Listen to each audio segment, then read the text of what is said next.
great public speaker, so I can sit back there and yank my lungs out and do my thing. It's not really a testimony as much as it is I want to play an extension on what John said about 4 or 5 weeks ago. He touched on the subject of forgiveness. And I don't think it got I want to see enough attention for what it really was. I'm going to start out. Dave's got a video we're going to play in just a few minutes, but I want to tell you the front story of how this video goes, or not the video, but what led up to this. It's actual courtroom proceedings of this particular incident. There was a lady police officer in Dallas, Texas, that was going through some really troubling times. She walked into her apartment building and opened the door, and it was unlocked, and walked in. There was, she thought was her room. She walked in and there was a guy sitting in her room. She told him to get out and whatever, and he said, "No, I'm not leaving, this is my room." He started to get up, she drew her pistol, and he came toward her, she shot him, killed him right there on the spot. When he hit the floor, she realized this wasn't her room. There's the court proceedings that went on from then. She obviously was arrested, she's gone, whatever. And what you will see is actually the victim's brother talking on the video. Can you run it for me, Dave?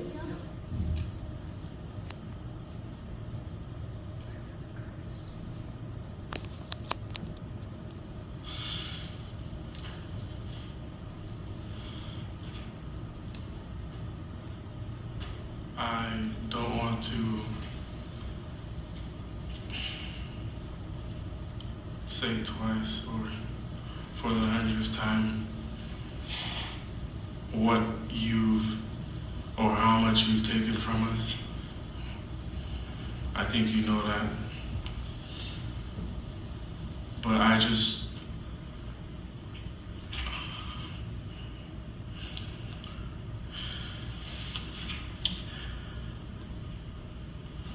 hope you go to God with all the guilt, the bad things you may have done in the past. Each and every one of us may have done something that we're not supposed to do. If you truly are sorry, I know I can speak for myself. I forgive you, and I know if you go to God and ask Him, He will forgive you.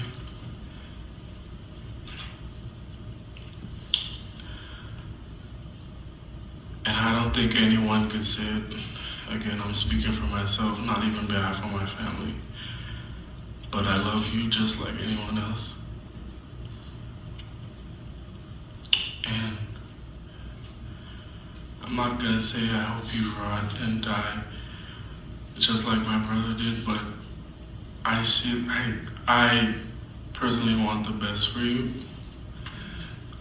And I wasn't gonna ever say this in front of my family or anyone, but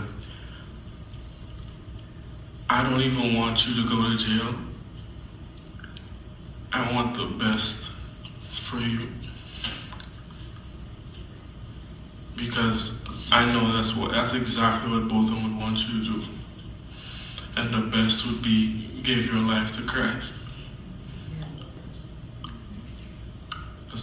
I'm not gonna say anything else. I think giving your life to Christ would be the best thing that both of them would want you to do. Again, I love you as a person. And I don't wish anything bad on you.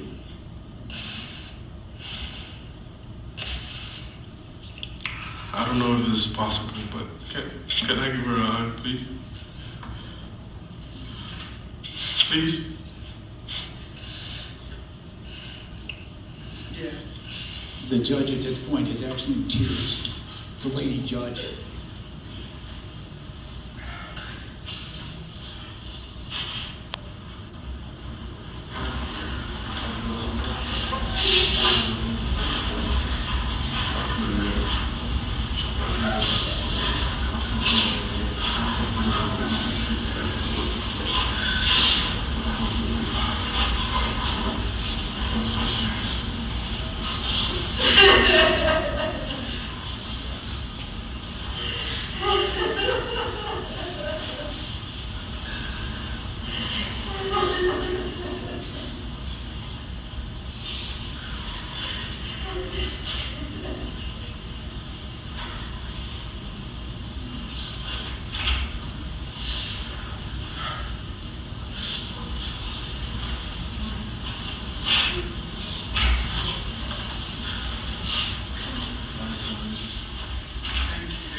That's what true forgiveness looks like. If I was in his position, I'm not sure I could do that. That's the forgiveness that God expects from us in all reality. I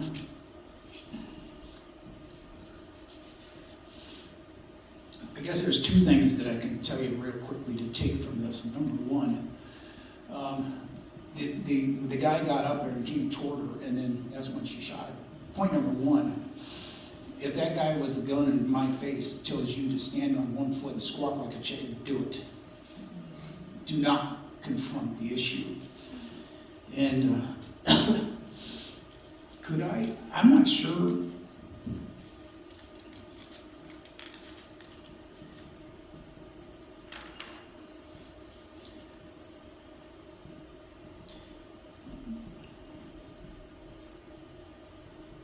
I guess the next thing I want to point out is, what is the actual cause of lack of forgiveness? And it's anger. Anger prevents you from forgiving somebody. The Bible tells us, and very honestly, it says, be angry not and sin not. I think it actually, in my mind, the sin is the lack of forgiveness. God expects you to make movements toward forgiveness, because the issue is that the anger is there. You've got to get rid of the anger somewhere along the line, even if it takes professional help to get to it. All of this lack of forgiveness kind of hit home, and I'm going to tell you a little thing that happened this morning. We got news that my cousin's son, who is in anesthesia in Colorado, there was 4 people that died, and they said none of it was his fault. 0, none. He decided yesterday to take his life because he couldn't forgive the situation. I'm not here to bring open old wounds of any sort, but this is what happens when you don't move toward forgiveness. Depression sets in, and things just get worse. PTSD is a huge issue for a whole lot of these things. And it just got to me when John was talking to some others, that are we really giving forgiveness what it really needs? In all cases, when forgiveness, lack of forgiveness, is done by you're believing a lie from Satan. The great deceiver will keep after you and keep after you until he literally, you do something really drastic. And that's why it is so necessary and needs to be done in each and every one of our lives. We've all got something we need to get rid of, but that's just what has to happen. Thank you, Pastor.